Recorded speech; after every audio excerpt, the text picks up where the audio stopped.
Εθανόλη. Η εθανόλη είναι μια οργανική χημική ένωση. Περιέχει άνθρακα, υδρογόνο και οξυγόνο. Έχει χημικό τύπο C2H6O. Επίσης συχνά την βλέπουμε και με τους εξής χημικούς τύπους.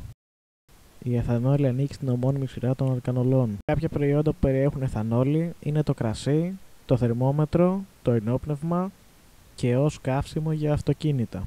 Οπότε, εφόσον τα ποτά και το καύσιμο είναι στην ίδια ομάδα, θα μπορούσαμε να πούμε ότι όποτε πίνεις ένα ποτήρι κρασί, θα μπορούσες να πίνεις καύσιμο για το αυτοκίνητό σου.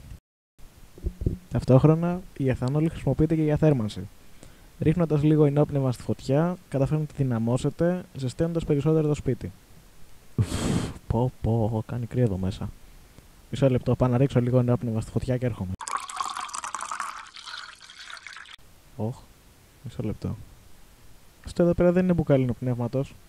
Αυτό εδώ είναι νητρογλυκερίνη.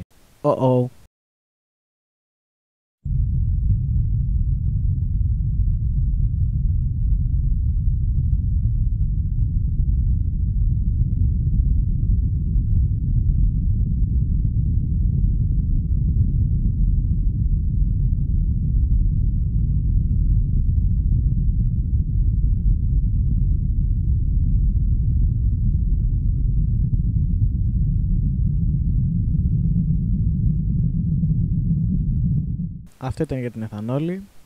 Αντίο. Εύχομαι να μην τεινάξετε το σπίτι σας στον αέρα και καλό χειμώνα.